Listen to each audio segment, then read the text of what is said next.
Am I live? Guys see me? How you guys doing? I'm outside, as you can see. I'm getting blasted by the sun, and it's good for white people like myself. Invade other people's privacy to do that. It's after 4 o'clock Eastern Daylight Time. The library's closing. Believe it or not, I actually got asked to turn down my cell phone, and it's really, the chickens are really coming home to roost, because that's one of my big pet peeves about going to the library. I very rarely go to the library. It's one of those places I go to only when I absolutely have to. And since I couldn't log into Temu from the library, just to buy a cheap-ass cell phone so that I can have a backup filming device for things, I think it's very important for me to ensure the continuity of this channel by making sure that I have some kind of a device. Now, my content's going to have to change a bit starting, tomorrow you're going to hopefully get a video from me that I'd already filmed before all this bad stuff started happening. Like I said prior, my laptop is being taken in for servicing. I don't know how long it's going to be gone.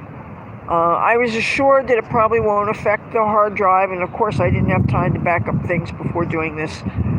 But I wanted to make sure that I got out some good content first, and now it looks like I'm going to have to make do with this device. One of the things I'm going to do when I get home, as soon as I get home, I'm going to charge up the cell phone. Then I'm going to go onto my laptop, and I think I have maybe 8% remaining. I'm going to go on to Temu. I'm going to get that phone I need. Because I need backup equipment. I need, just like if I had a lot of money, I would go and get another laptop just so that I would have a backup device. Because I can't carry that thing around. It's missing some screws that apparently fell out when I was carrying it around. So no wonder I didn't find them on my floor. And if you lose things that fall out when you're carrying something around, that could be spread out over miles and miles the way I walk around, So, and the thing is, I don't want, this cell phone has a lot of problems. Temu was trying to get me to just send it away for a refund, but that would mean I would have no device, really, and I don't want to take that chance. So, and this other one I stand to get is going to be, it costs a little bit more money, but it holds double the data, and it's supposed to be dual SIM, it says, which means it would have room to be expandable, even though it didn't say it's expandable. This one turns out is expandable.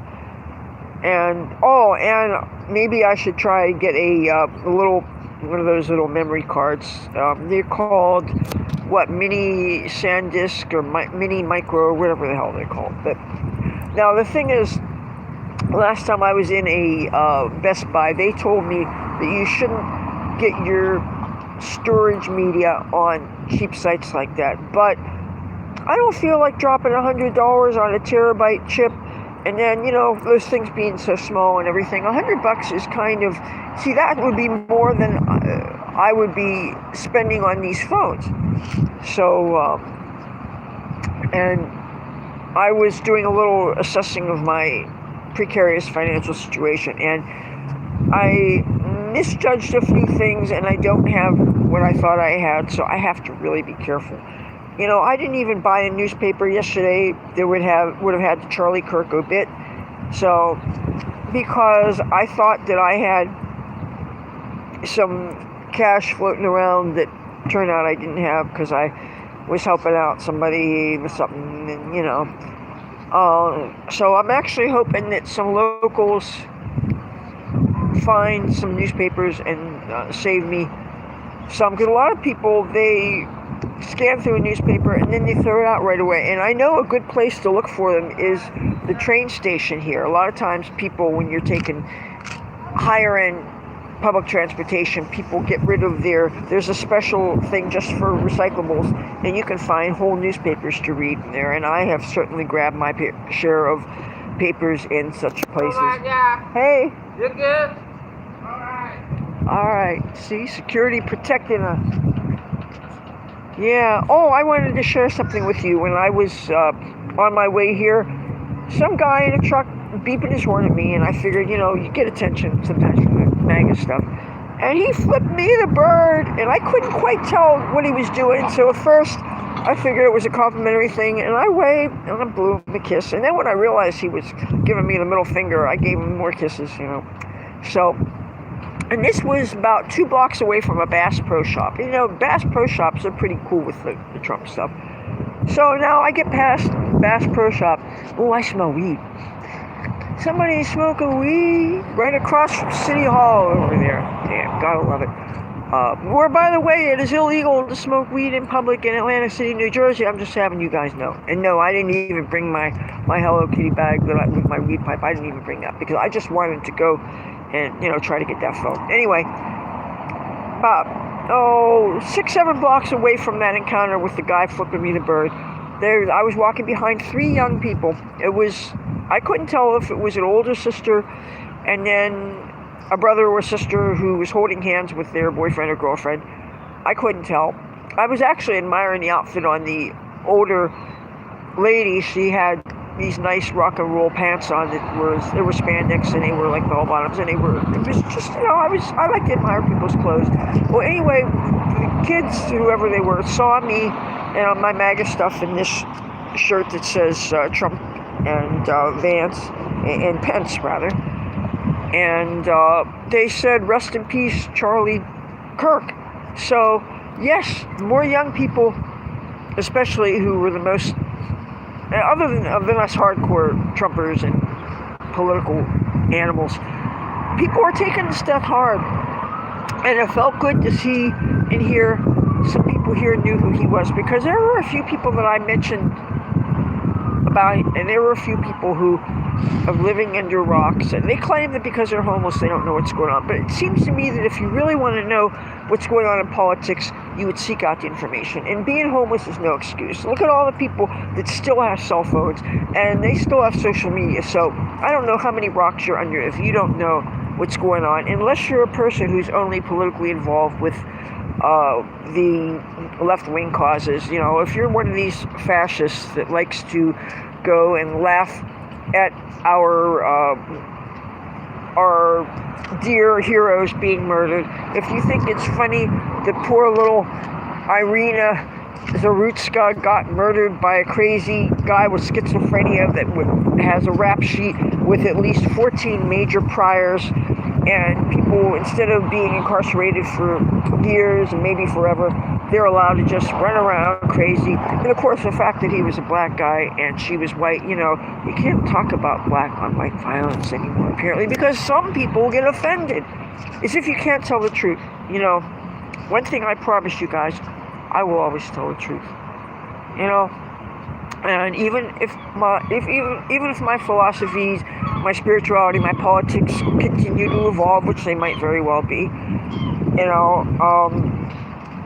I don't know, but I think it's important to tell the truth, the good, the bad, and the ugly. I think it's important to tell the truth about this town. I know for a fact that people come to this channel to want to know what's going on here, and I believe it's important to share information. Thicky, hey Leather, the news is crazy lately. Stay safe, please. Songbird, no, actually, this is the library's back behind me.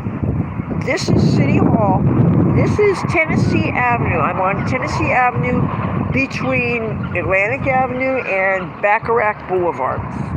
Also nearby me is a courthouse. City Hall's here. That means there's a big fire station here. I'd like to walk around and show you more of this. I don't know if I'm going to lose the signal. But, in light of what happened to Charlie, there's different ways we can process this. We can live in fear and say we all got targets, which we kind of do. And the thing is, I have been told every now and then when I wear my stuff, I've gotten threats. And I've gotten people giving these veiled, have you ever been shot? One time some guy on a bicycle told me, and he was riding very fast. And of course I have to be the wise ass and say, what are you offering? But I have determined since this happened to Charlie Kirk, now more than ever, I'm going to be even more political. I'm going to wear my MAGA hat pretty much without fear. And if I do feel a little bit of fear, I'm going to wear it anyway. I've got lots of Trump gear. I'm going to represent. I'm going to walk around. I still am going to be doing the occasional feel-good pieces. I mean, I love fashion, and I love beautiful things. And obviously, I'm going to be filming content about my mom and what it's like to be a caregiver because she's my mom, and I like to think this is also a family channel. I'm still going to create content about cats and cat safety and things like that, but I'm going to be definitely getting back to my news commentary. It's something that I actually get the most fulfillment out of. I want my channel to be about the things that matter. And I'm one person. I have a viewpoint. I'm going to talk about beautiful things. Oh, I'm about to show you something that's actually an invasive species and is deadly. I mean, it's not deadly, but it eats things, and I don't want to kill this thing, but it's beautiful. Have you heard of the red-spotted Chinese lantern fly? They're beautiful. They're like walking jewelry. But unfortunately, they eat the bark off the trees here. I'm sorry, baby. I just killed a beautiful thing. I feel kind of dirty doing that, but they're an invasive species, and they are eating our crops, and they're eating our stuff. Here. I'm sorry, baby. I'm sorry. I don't like to kill pretty things. I'm not into making animals suffer. You know what? What I'll do is, he's dead. I'm going to save it. I'm going to put it in that desiccant called silica gel, and I am going to make jewelry out of a dead spotted lanternfly. One of the things I learned that they do some places in Mexico, they actually take insects and they glue them on jewelry backs and they wear them and they keep them alive. And the thing is, I think that's kind of unfair and cruel to insects, which obviously I would never advocate cruelty to animals. Even though I'm not a vegan, I'm not a vegetarian, I love a good steak. When I get home, I'm about to cook my mom some shrimp scampi. And who knows, I could do it on the video here, but I've been told that my stove is too dirty. Even though I scrubbed it, spent over an hour using elbow grease to scrub that stove, and I try to do any kind of cleaning just before filming, because obviously I want things to look good. But if somebody's going to give me hard time about my lack of housekeeping skills, when, being a caregiver is not for the faint of heart, and I'm trying to do the best I can by my mother and still do the best I can by my channel. And I want to be a force for good in the world. I want to share my point of view. I want to show that you don't need to look like everybody else and think like everybody else. You can look like me, and I've had a lot of people tell me that I look like one of these liberals that goes to rallies and causes disturbances and things. A lot of times people on Fox News like to joke about people with purple hair and piercings. Well, I have purple hair, I have piercings, and I'm a Republican, and I am a moderate to conservative. I'm becoming increasingly conservative about so many things. I'm really trying to think about morality and honor and decency and the impact of our actions on the greater good, and I'm trying to balance the personal fulfillment that I want out of life with my responsibilities to society. And sometimes I feel bad about the fact that I didn't get married, didn't